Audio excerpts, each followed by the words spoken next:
गणित की YouTube channel पर आप सबका स्वागत है।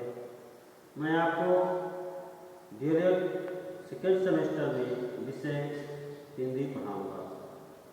पिछली वीडियो में आपने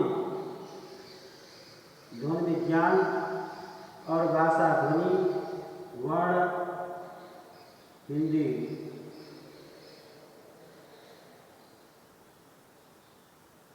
को पढ़ लिया था। हिंदी ध्वनियों को पढ़ लिया था। पढ़ाए गए पाठ का नोट तैयार करना है। चलिए शुरू करते हैं। आज का टॉपिक है अक्षरानुसार गद्य पद्य में शब्द।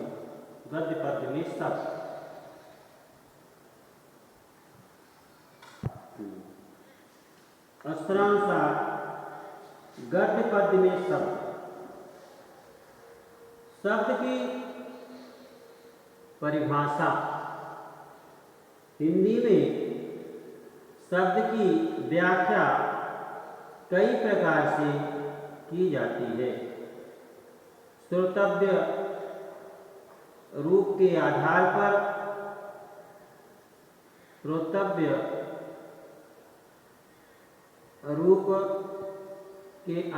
पर यह व्याख्या इस प्रकार की जाती है, इस प्रकार होगी।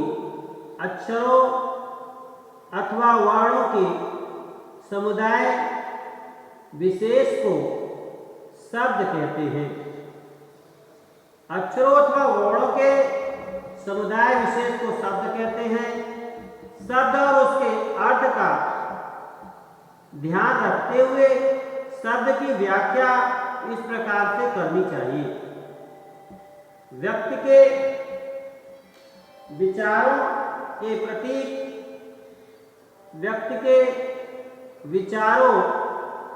के प्रतीक रूप में उच्चारित की जाने वाली ध्वनियों के समूह या संकेतों को शब्द कहते हैं।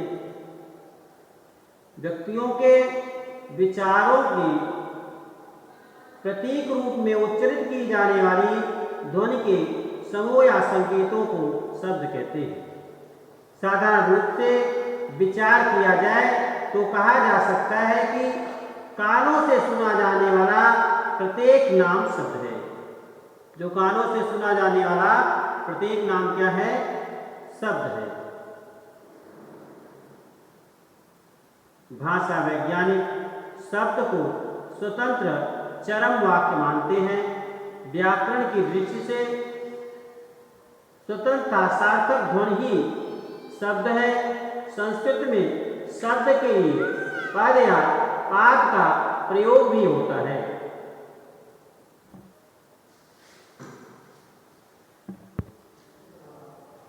शब्द का महत्व भाषा की दृष्टि से शब्द का बड़ा महत्व है। आदिम युग से लेकर अर्वाचीन युग तक व्यक्ति जो कुछ ज्ञान ग्रहण कर पाया है वह शब्दों के रूप में ही आज विश्व के सामने संचित तथा सुरक्षित है। भाव की अभिव्यक्ति का एकमात्र साधन शब्द ही है। वक्ता या लेखक अपने शब्दकोश के बल पर ही मैदान मार देता है। शब्द भाषा के क्रमिक विकास की रूपरेखा है। अभी आपने पढ़ा कि आदिम युग से लेकर अर्वाचीन युग तक व्यक्ति जो कुछ ज्ञान ग्रहण कर पाया है वह शब्दों के रूप में ही आज विश्व के सामने संचित और सुरक्षित है। भाव की अभिव्यक्ति का एकमात्र साधन शब्द ही है। शब्द के द्वारा ही हम अपने भावों को, अपने विचारों को एक दूसरे के सामने प्रकट कर सकते हैं। वक्ता या लेखक अपने शब्दकोश के बल पर ही मैदान मान लेता है। शब्द भाषा के क्रमिक विकास की रूपरेखा है, लेखक की शक्ति है तथा व्याकरण और भाषा विज्ञान का प्राण है। किसी भाषा का ज्ञान तब तक अधूरा है जब तक उस भाषा में प्रयुक्त शब्दों का पूरा ज्ञान न हो।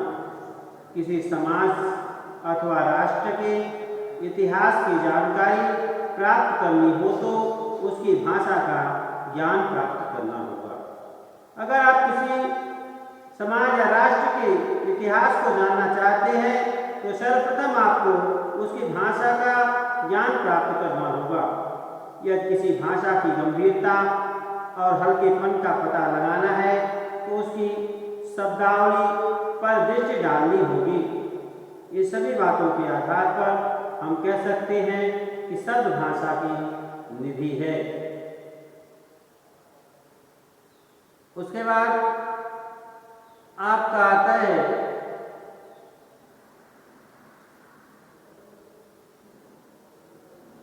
शब्दों के भेद और शब्दों के भेद। पहला इसमें आपका दिया कि ध्वन्यात्मक शब्द, उसके बाद दूसरा वर्णात्मक शब्द। ध्वनि के दृष्टि से शब्दों के दो भेद होते हैं। पहला आपका ध्वन्यात्मक शब्द है और दूसरा वर्णात्मक शब्द है। ध्वन्यात्मक शब्द जो शब्द अस्पष्टता पूर्वक सुनाई नहीं देते, जो शब्द अस्पष्टता पूर्वक सुनाई नहीं देते और न स्पष्ट रूप में समझ में ही आते हैं। वो शब्द जो स्पष्टता पूर्वक सुनाई नहीं देते और न स्पष्ट रूप से समझ में ही आते हैं, ऐसे शब्दों को ध्वन्यात्मक शब्द कहते हैं। जो शब्द पृथक पृथक अक्षरों से पृथक पृथक रूप में सुनाई देते हैं, उन्हें वर्णात्मक शब्द कहते हैं। मानव जीवन की दृष्टि से ध्वन्यात्मक शब्दों की अपेक्षा वर्णात्मक शब्दों का महत्व अधिक है। अभी आपने पढ़ा ध्वन्यात्मक शब्द और वर्णात्मक शब्द। जो शब्द स्पष्टता पूर्वक सुनाई नहीं देते और न स्पष्ट रूप से समझ में आते हैं, ऐसे शब्दों को ध्वन्यात्मक शब्द कहते हैं। जो शब्द पृथक पृथक अक्षरों से पृथक पृथक रूप में सुनाई देते हैं, उन्हें वर्णात्मक शब्द कहते हैं। मानव जीवन की दृष्टि से ध्वन्यात्मक शब्दों की अपेक्षा वर्णात्मक शब्दों का महत्व अधिक है।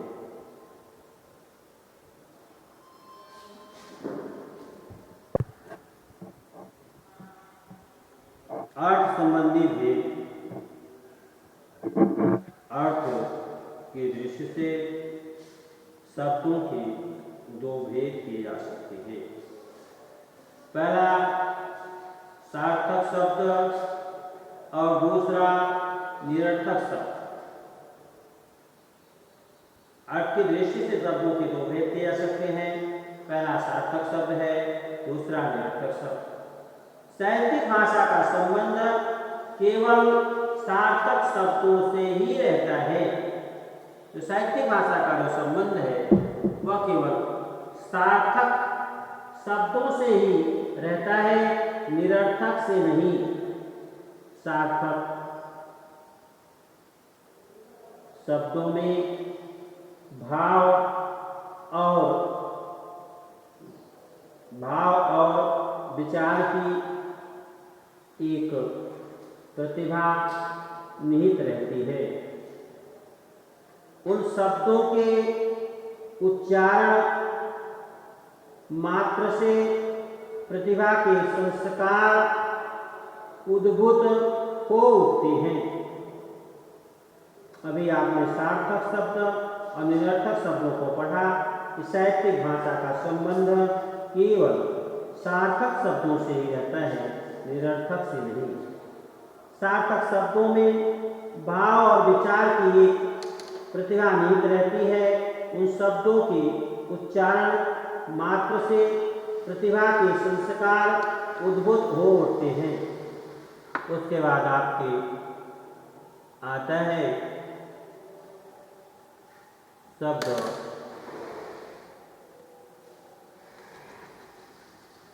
और शक्तियाँ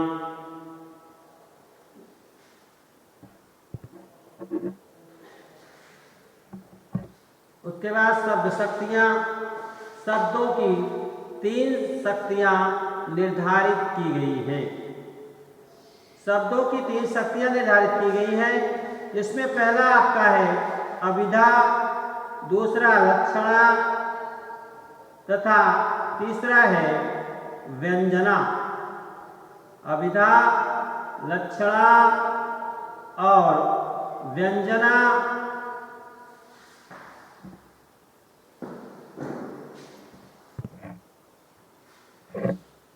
जिस शब्द के द्वारा शब्द के वाक्यार्थ का बोध होता है, जिस शब्द के द्वारा शब्द के वाक्यार्थ का बोध होता है, उसे अभिधा कहते हैं। उसे अभिधा कहते हैं। वाचक शब्द 3 प्रकार के होते हैं। वाचक शब्द 3 प्रकार के होते हैं। पहला है रूढ़, दूसरा यौगिक, तीसरा योग रूढ़। रूढ़, यौगिक, योग रूढ़ जिन शब्दों के खंड का कोई अर्थ न निकले, जिन शब्दों के खंड का कोई अर्थ न निकले, उन्हें रूढ़ शब्द कहा जाता है। यथा श्याम, जल, पैसा, जल, पैसा आदि यौगिक शब्दों पूर्णबोध उनके अवयवार्थ से होता है। जैसे राकेश यौगिक शब्द है। अभी आपने रूढ़ शब्दों को पढ़ा, जिन शब्दों के खंड का कोई अर्थ न निकले, उन्हें रूढ़ शब्द कहा जाता है। यथा श्याम, जल, पैसा आदि यौगिक शब्दों का पूर्णबोध उनके अवयवार्थ से होता है। जैसे राकेश यौगिक शब्द है, इसके 2 अवयव राका और ईश। इसका अर्थ हुआ राका। राका का अर्थ जानते ही हैं आप, रात्रि का स्वामी अर्थात चंद्रमा। जो रात्रि का स्वामी है वह चंद्रमा है। योग और शब्दों में हमें यौगिक और रूढ़ दोनों ही शब्दों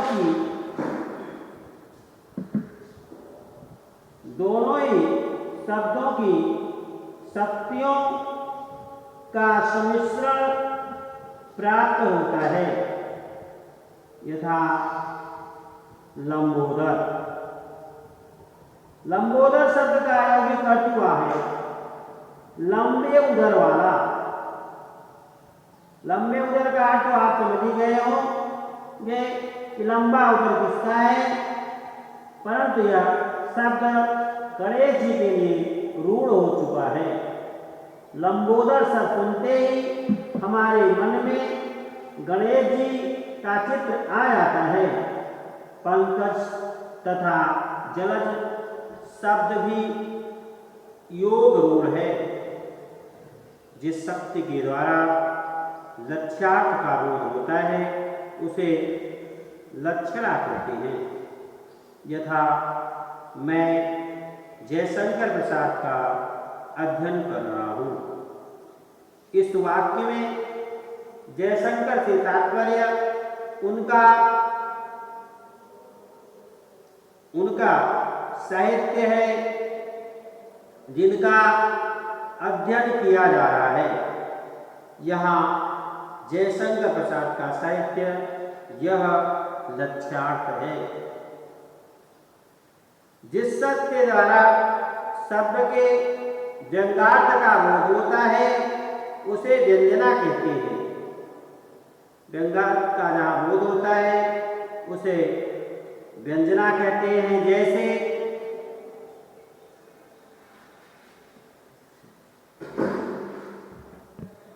योग रूढ़ शब्दों में हमें यौगिक और रूढ़ दोनों ही शब्दों की शक्तियों का सम्मिश्रण प्राप्त होता है। लंबोदर शब्द का यौगिक अर्थ हुआ लंबे उदर वाला, अभी आपने पढ़ा, परंतु यह शब्द गणेश जी के लिए रूढ़ हो चुका है। लंबोदर शब्द सुनते ही हमारे मन में गणेश जी का चित्र आ जाता है। पंकज तथा जगत शब्द भी योग रूढ़ है।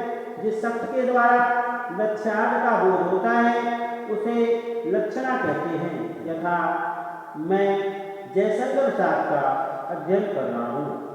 इस वाक्य में जयशंकर से तात्पर्य उनका साहित्य है जिनका अध्ययन किया जा रहा है। यहाँ जयशंकर प्रसाद का साहित्य यह लक्ष्यार्थ है। जिस शब्द के द्वारा शब्द के व्यंग्यार्थ का बोध होता है उसे व्यंजना कहते हैं। जैसे यदि कोई कहे कि कल तुम्हारी कोठी में रात भर कुत्ता भौंकता रहा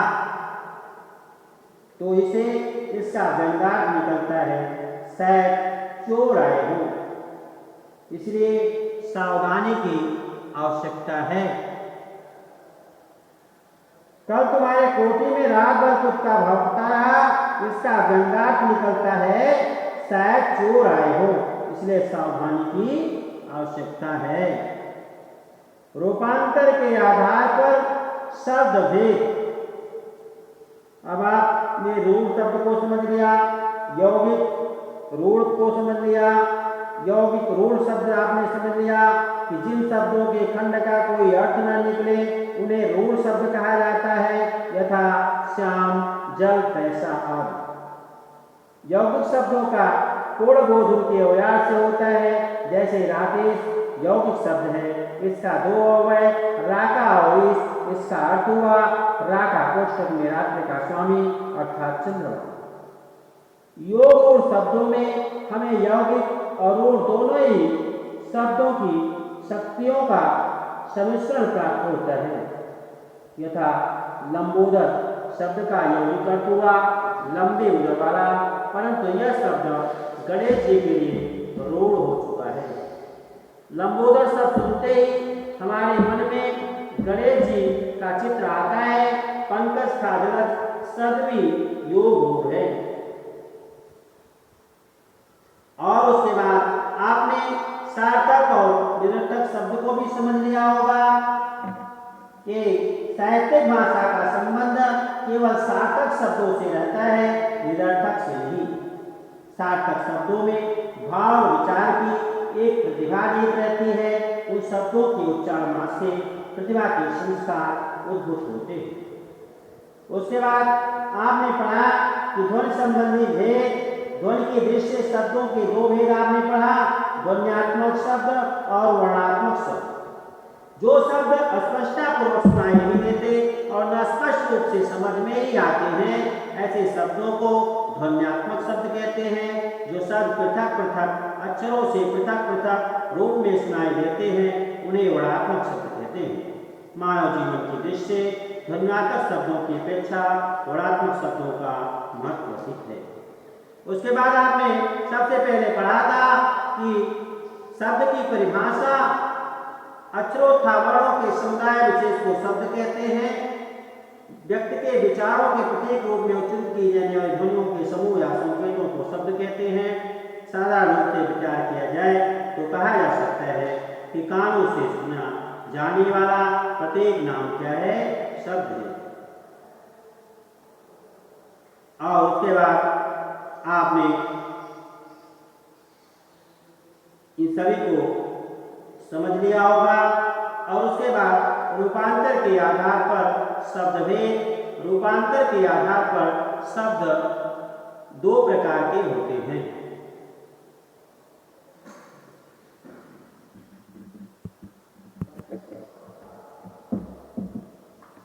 रूपांतर के आधार पर शब्द भेद, रूपांतर के आधार पर शब्द के दो प्रकार होते हैं, पहला विकारी, दूसरा अविकारी।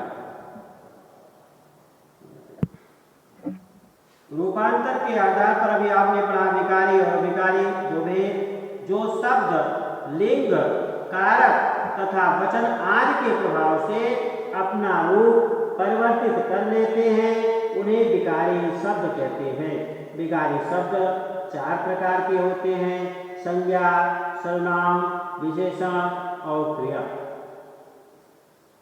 जिन शब्दों पर लिंग, वचन तथा कारक आदि का कोई प्रभाव नहीं पड़ता उन्हें अविकारी शब्द कहते हैं। अविकारी शब्द भी चार प्रकार के होते हैं, क्रिया विशेषण, संबंध बोधक, समुच्चय बोधक तथा विस्मयादि बोधक। शब्द ज्ञान कैसे प्राप्त होता है? शब्दों का ज्ञान हमें तीन प्रकार से प्राप्त होता है, पहला उच्चारण करने से, दूसरा सुनने से, तीसरा देखने से।